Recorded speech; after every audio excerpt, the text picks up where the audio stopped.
What are 3 ways that you can be way more compassionate with yourself right now? And why would you want to in the first place, right? Why would you want to be more compassionate with yourself? Well, because the alternative is insanity.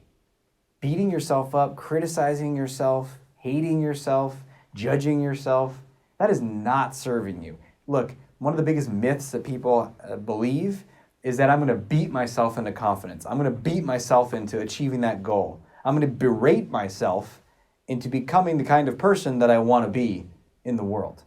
It's madness. It doesn't work. How long have you been trying that? And you might say, well, it does sort of work. Okay, sorta. Well, I don't know. Meth sort of works for a while to give you energy and self-esteem, right? But what is the cost? What is the effect long term? What is the effect of self-hatred long term? And really, truly, is it actually working? You know, think about this. Let's say you want to be in a relationship and you're telling yourself, I'm ugly, I'm a loser, I got to get better, I got to get whatever in order to then I'll be worthy of that. How likely is that going to be to draw a person into your life?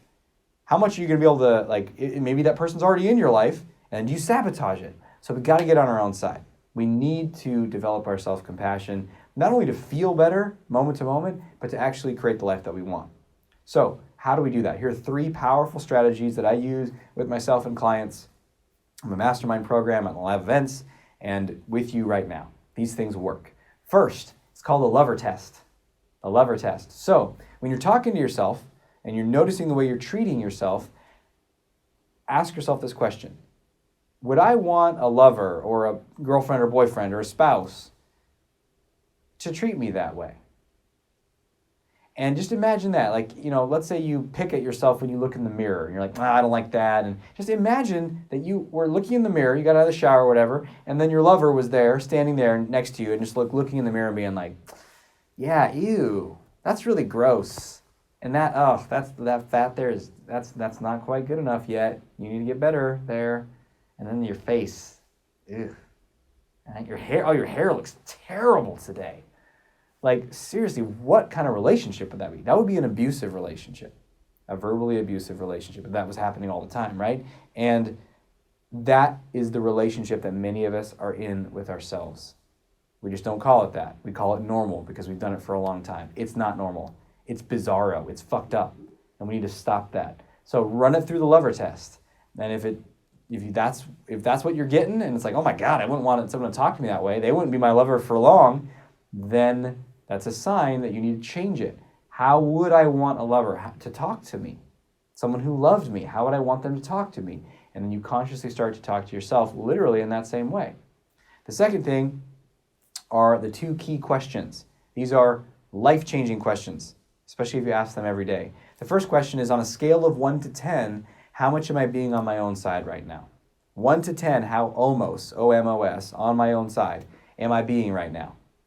And just, is it a 1? Is it a low? Is it a 5? Is it a 10? And then the next question is, how could I be more on my own side right now? And then just see what comes up. Maybe you get an idea like, oh, wow, maybe taking a break would help me. Maybe change the way I talk to myself right now. Maybe, I've been avoiding doing that task and just binge watching something on my phone. And actually an act of being on my own side and self-love, self-compassion would be to go face the activity and get it over with and do it. So there's an infinite number of answers to that second question, and you'll discover in this moment, what's the next thing I could do to get more on my own side? So those are the 2 power questions.